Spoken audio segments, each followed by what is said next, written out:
Hello. Today I'll be speaking about the big benefits of small data. My name is Christopher Lozinski. I live in Katowice, Poland, and you can find the slides at forestwiki.com/slides. forestwiki.com/slides. So the first question is, what is small data? If you take a look at Wikipedia, they have a wonderful definition. The term big data is about machines and small data is about people, by Alan Bondet. And so in fact, in this application, every single piece of data was hand curated by a human, and the different parts of the data were looked at by literally hundreds of thousands of people during the most recent presidential elections. What is the application? Well, this is the Green Party Maps application. At first, it looks like a map, but really it's a data model of a large distributed organization. You can visit the website at map.howie2020.tech. Let me repeat that. map.howie2020.tech. So what are we going to talk about today? We're going to start about discussing why we use hierarchy for small data. We'll take a tour of the Green Party Maps application. I'll tell you a little bit more about the hierarchical software model. And then we're going to get to the core of the talk, what the user's experience was with it, what we learned about small data, and some concluding remarks. So why do we use hierarchy for small data? Well, the basic principle in human factors is that there should be no more than about 7 items in a category. So if you have more than that, you end up with a tree, a hierarchy. And this is why we organize organizations, and we have hierarchical charts for organizations. Small data is often hierarchical. The largest small data set that I know of, well, there's the Library of Congress, but the largest one that people use a lot is the awesome data sets on GitHub. Here we have the awesome data science sets, and they're organized as a tree. It's much easier for people to use and understand them that way. And more recently, JSON schema has become very big. If we take a look at this on the left-hand column, we have a JSON definition of a schema. On the second column, we can generate a user interface in JavaScript on the client, and that using a number of different client libraries. And then that data is validated on the client against the schema, so you get really fast interaction for the user. And then you can submit that JSON to a server. You can generate the JSON, you can submit it to a server, and in column 4, we validate it on the server just to make sure that nobody does anything tricky. And then finally, we can update the database. So JSON schema is a tree, and it defines a tree of JSON for the data. Very powerful, growing in popularity. And actually, I will show you a form that was generated using JSON, and on the right-hand side, you can see a little piece of the very rich and large JSON schema for this application. And what's the application? Well, this is the Green Party Maps application. So let's take a look at the application, and I need to switch you to, there we go. So here we have the map of the US Green Party. Again, it's at map.howie2020.tech. And we have filters. So here we can see just the candidates. Here we can see the parties and the candidates. Here we can hide the candidates. It's organized as a tree. You can think of it as a file system, but really it's run on an object-oriented database written in Python, optimized in C. So let's click into California. Here you can see this year's suite of candidates. Here you can see a map of California. Here you can see detailed contact information for California, and there's lists of politicians and parties you can click into. So let's click into this. Let's zoom in a little bit here. Let's see, I think I need the local parties on. And here we can see Green Party of Santa Clara. Okay, so here at the Santa Clara level, you only see the candidates that you can vote for at the local level. And so in this case, it's the president, vice president, and Jake Tonkel, who's actually in San Jose. And again, we can see the contact information. And we can continue to drill down into this tree. So let's click into Jake Tonkel. Every page has a logo, But what Jake Tonkel for his logo is he's added his picture. And while it's written in Python, we have class inheritance, but in this case, we also have data inheritance. So any branch of the tree inherits, does data inheritance, what we used to call acquisition of its parent logo. And you'll see that the children of this all have his image. And again, you can see all the contact information for him, and you can see that his information. We also have a virtual meeting. So let's click into his virtual meeting. And so this is a different content type. It's a virtual meeting. And you can see that he's got 2 videos here. And so we're clicking to the videos. And in the upper hand left-hand corner, you can see where we are in the tree. We'll come back and discuss that again in a moment on the slides. You can see it's a video. This is, again, a different content type. But maybe you're not happy with the content here and you want to edit it. So it's a content management system. We can add some lorem ipsum. And it's a typical WYSIWYG editor. You can do italic and bold and strike through and different font sizes. And you can then save all of that and you can view it. And there you have all of those changes. But oops, of course, this is the production website. So we really don't want to be making those changes to the production website. But it's based on a good content management system. The Forest Wiki is the first cousin to Plone. And so we can take a look at the history and we can restore it. And now when we view it, all is back to normal. So let's go back up. I'll show you 2 more things. One is that you have to, there's a large number of contributors, an increasing number of contributors here. And one of the things is we need to keep an eye on all of them. So it's actually a management view where we can see who's made which changes. And here's some changes that people have submitted, but we need to approve them. Okay, that needs to, I'll have to check that after this. And if we go back, and we can also see here, there's actually a news site. So it's a tree and it's being updated all the time. And so the end users can look at any branch of the tree and see the news for that site. So that's a really important feature too. Okay, at this point, we are going to return to the talk. So we saw that this was not just a map, it's also a directory because every node in the tree has contact information. You can take any branch of the tree and build a website out of it. I'll show you that later. You can see its news. And in the Santa Clara, we saw that there were the recommended voting lists. They could endorse third-party candidates, and so that make it easier for people to know how to vote. And it's a content management system. There's also a Discord server connection I didn't show you. Okay, so having seen the application, let's take a look at the hierarchical model. The Forest Wiki it's built on the Forest Wiki. That's a first cousin to Plone. And a lot of these ideas come from the Plone community. Some build on what's possible in Plone. So the first thing is we have to traverse it. We have a tree of objects and we have to traverse to the object. So we start on the root, and then we traverse to the map. And from there we can traverse to map/California, map California, Santa Clara. But the problem is when you rearrange this tree, your URLs are going to change. And so that's not very good. So we also have something called canonical URLs. So the root is again /, or we can call it root. 1 level down is map. 2 levels down with canonical URLs, you can just reach them directly using /California or directly with /Santa Clara, and further down directly with Jake Tonkel. So this is a second path from the root to a particular node, and that really makes this a graph database. This is running on an object graph database. But for simplicity for the end users, they generally don't see that it's a graph database. They just see that it's a hierarchical database. Makes it much easier for users to manage, understand. And then a lot of this is the Plone is code taken from Pyramid. And so you traverse to an object either by traversing all the paths or by using canonical URLs, and then you have views on those objects. So here we have one view, which is a map. Here we have the edit view.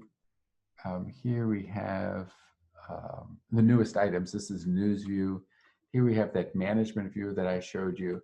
And then there are a whole bunch more views for manipulating the tree. On the left-hand side, you have for managing the tree, and on the right-hand side for adding different content types to the tree. So those are views on objects.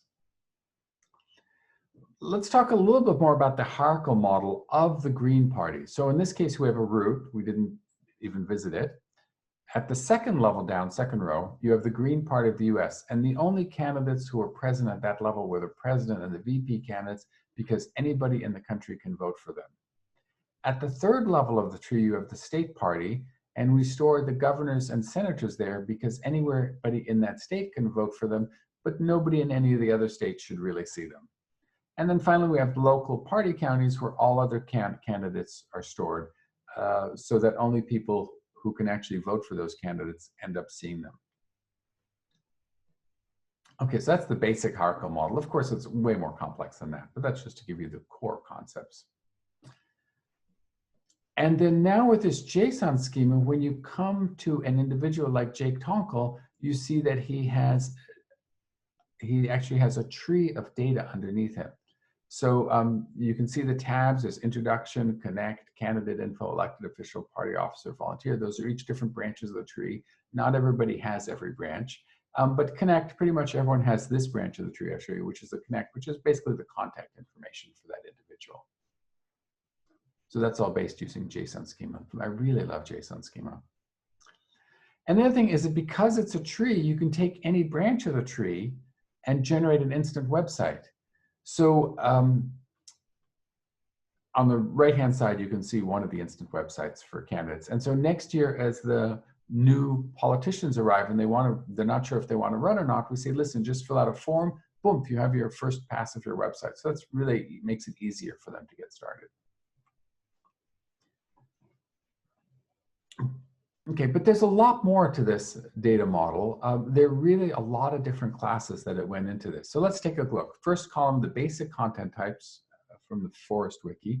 You have a WYSIWYG page with the WYSIWYG editor, title, and a brief description of the WYSIWYG text. For the data scientists, there's also markdown pages where you can edit the content using markdown, and then it generates the HTML, caches that for you.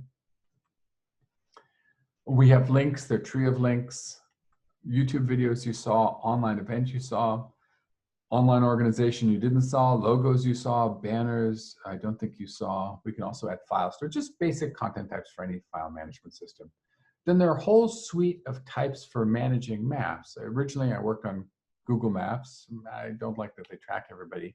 Now OpenStreetMaps, I suspect they also track everybody, Mapbox. And then remember the GeoJSON map? So the outline of every state, you can click into a state. And so that's using GeoJSON data. We have the organizations. Those would be the state parties, the local parties, and the caucuses, like the Young Eco-Socialists or the LGBTQ caucus. Politicians, really they're people. Can either be politicians for state office, local office, or they can be Green Party politicians. And then several others, map organization. States like California are both an organization and a map. So I use Python's multiple inheritance to create map organizations. And then a whole bunch of templates. So what you'd like to do is allow the end users to do some customization of the look and feel. So for that, there are a bunch of templates they can use in the browser, both for HTML. ACE HTML is the ACE editor, allows you to do technical editing of HTML. Secure HTML, some of those reports that you saw are actually secure. So only those people with authorization can see what the progress is.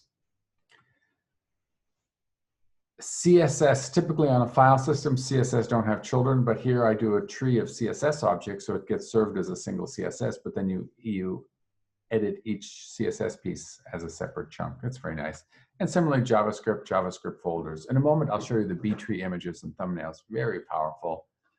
Pug is like Haml, I'll show you that in a moment also. And then I did a whole bunch of stuff with Python in the browser, but people don't seem as interested in that. Okay, so here are the B-tree images. One of the things I have to do is not only images, but thumbnails of those images. And I'm not a graphics designer, so I didn't know how big they should be. And there are a lot of thumbnails, and I didn't want to have to go and regenerate them every time. And so what I did is now here an image, unlike on a file system, an image can have child images.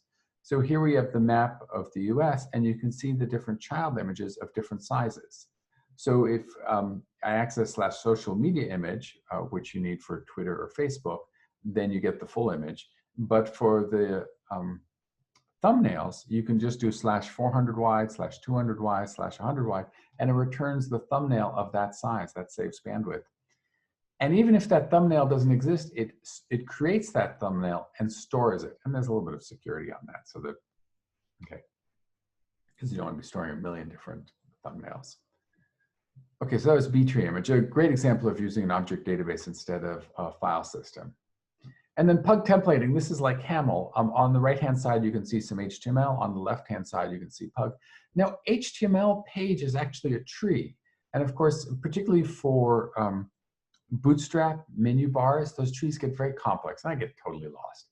So what I do with those is I edit them in Pug. It's uses indentation to find hierarchy, just like Python does. And so it's really much easier to edit Pug than it is to edit HTML, particularly for complex Bootstrap menus. And so, in fact, the end users can customize their Bootstrap menus, their menus if they want to for their particular branch of the tree. Okay, so remember I showed you a video page for Jake Tonkel with his video, and in the upper left-hand corner, we had the hierarchy. So let's take a closer look at that. This is the hierarchy. And here we have the top level of the tree. And on the right-hand side, I'm going to show you roughly how large the tree can be at this level. So Howie Hawkins map server, and maybe there's 7 categories at the root. On the right side, I'm not going to focus in on the right side, but you can just keep an eye on it to keep an estimate of how big the tree is. Green Party map at directory, well, that takes us up to 50 states, so maybe 350 at that level. Green Party of California, they had a lot of content, but maybe on average 7 items at this level of the tree. Green Party of Santa Clara, maybe less, but still on average, maybe 7 items, maybe 5 items in this level of the tree. Jake Tonkel, the candidate, he had one virtual meetup. In reality, he'd have a lot more. They just weren't tracked in the database yet. And then his particular videos. So once you have 7 levels deep, say you have about 7 items in every category, some have more, some have less, you end up with about 5 million items in this tree. And that's a huge amount. You can have a large number of people working on it, but you don't get lost. You have a good sense of where you are, but you have to make sure that they don't step on each other's toes. So if we have a very rich security model, it's a hierarchical security model. And so at any branch of the tree, you can assign editors. So at the national branch, they can create a California branch, assign somebody in California to be the editor. They can create a Santa Clara branch, assign somebody in Santa Clara. They can create Jake Tonkel, assign somebody in Jake Tonkel, and Jake Tonkel can create some videos and some events and put somebody else in charge of that. So you have a rich security model that works for very large distributed organizations. Okay, so that's the end of the hierarchical model that we use. Let's talk about the core of this talk, really the users and what the impact was on the users. So the first thing is that the small data is hand curated. We crawled whatever data we could, but actually all the data we crawled was also hand curated. And so here's our data curation team, and maybe there are 5 of us who did most of the work. And then a lot of people helped on their individual states, and then the 5 of us filled in the other states. It's really useful. So you remember Santa Clara, we had all the contact information. Here we have the contact information for all of the local parties, all of the candidates, very shortly, all of the elected officials. Very, very useful information. And the small data is really loved. So I asked my boss what he thought about the project, Alex Noy project, and he said, it's ecstatic. Holly Hart, the Green Party US CCC co-chair coordinated campaign committee, CCC really likes this. Lots of other people really love what we're doing. And boy, are they upset if we get it wrong. We got a message from one state Green Party that we'd added a candidate who they had not endorsed. Oh, they were upset. Okay, no problem. We removed the candidate. Oh man, that candidate was even more upset about getting removed. So people really get upset if we get this data wrong. In fact, right now, the entire Green Party is voting, the senior committee is voting on exactly what the policy is for what data is to be included and what data is not to be included. And of course, small data is very labor intensive. It's all this hand curation, a lot of discussion. And so you need a lot of volunteers. Either that or you can generate a lot of good jobs for people.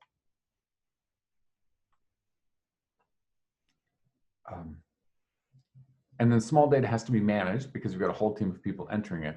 So on the left-hand side, you can see our management screen. We tracked all the different states and when the state was completed. And then one of the states had a problem, so we marked it as incomplete, and then the appropriate person went and fixed that state. And then the project manager would track every state and do some quality control on each state as it was completed. And then, but you also have to keep an eye on things, and particularly as more and more users are using it. So we had this management view. And in this management view, you can see all the changes to any particular branch of the tree. So that's really important. You have to make sure that maybe somebody's adding spam to a branch, just kind of be able to audit transactions.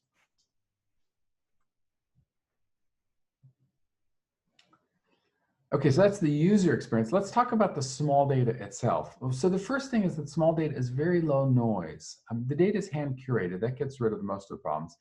Users give feedback. A lot of users give feedback if they spotted something wrong with their data. And then the other thing you want to do is have views with higher signal to noise ratio. So on the left-hand side, you can see the map of California and of New York. So for those state websites, they can just link to the state map. And so that's really much less noise.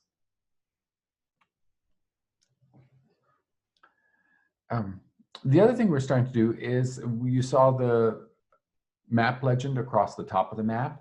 So there initially we selected for parties or candidates, and we're doing much more detailed.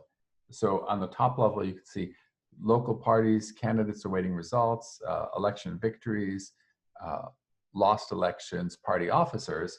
And down below, you can see actually the next version, which we haven't installed yet, is where there's actually a much richer search filter with, you can either say which organizations you want to see, which kind of politicians, and we're starting to include not only Green Party politicians, but also socialists and maybe independents, certainly independents, and maybe also progressives. So that'll make it a much more useful, and each of those there's a link.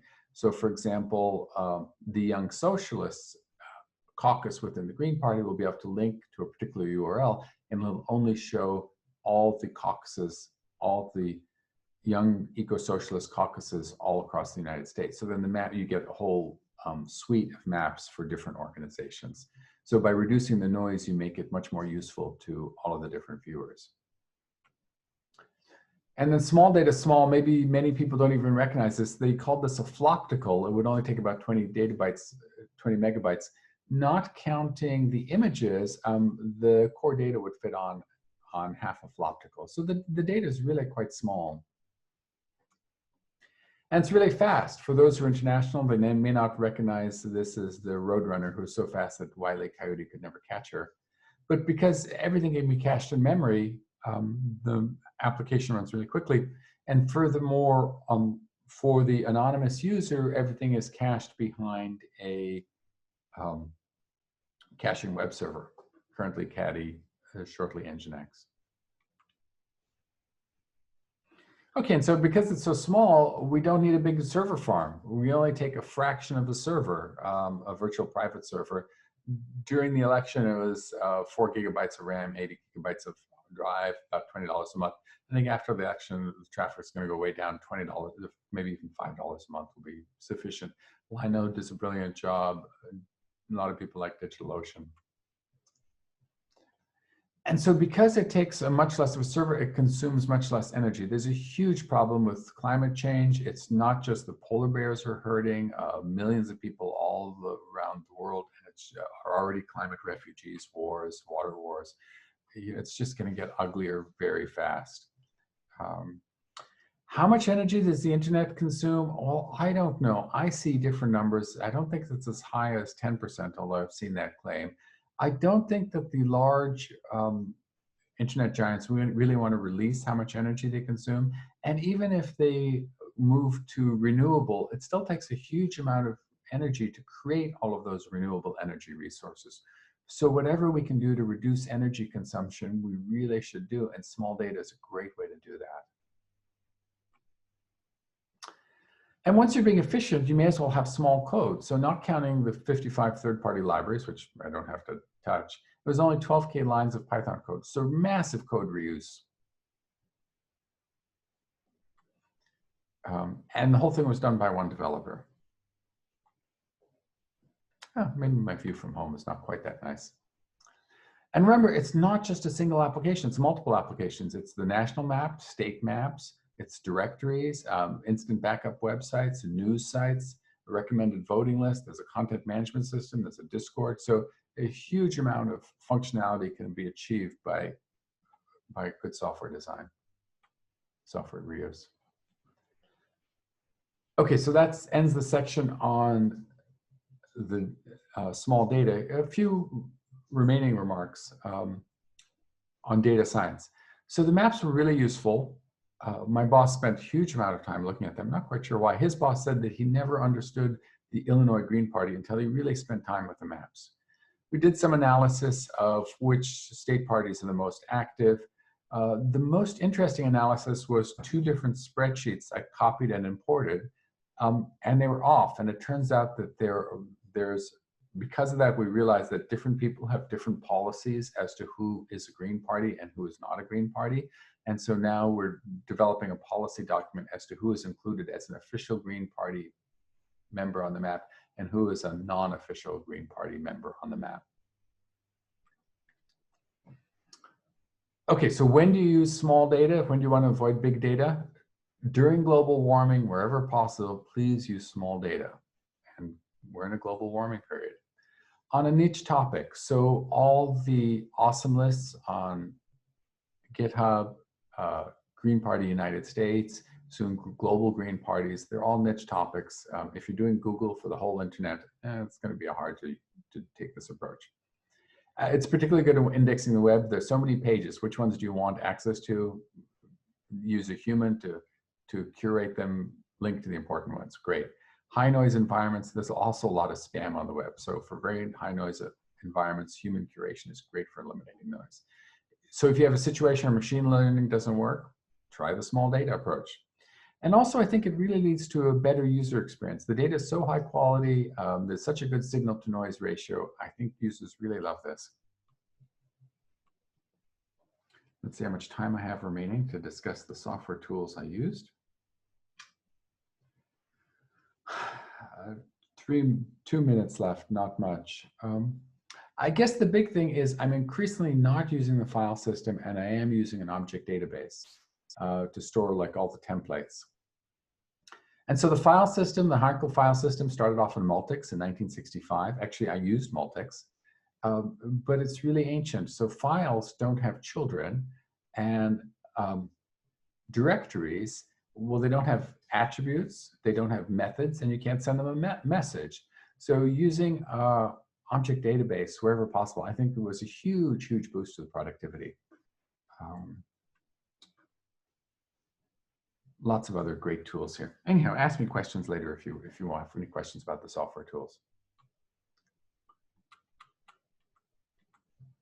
So finally, some links. You can see the website at map.howie2020.tech. forestwiki.com/slides will get you all the slides, and pythonlinks.info/contact to contact me.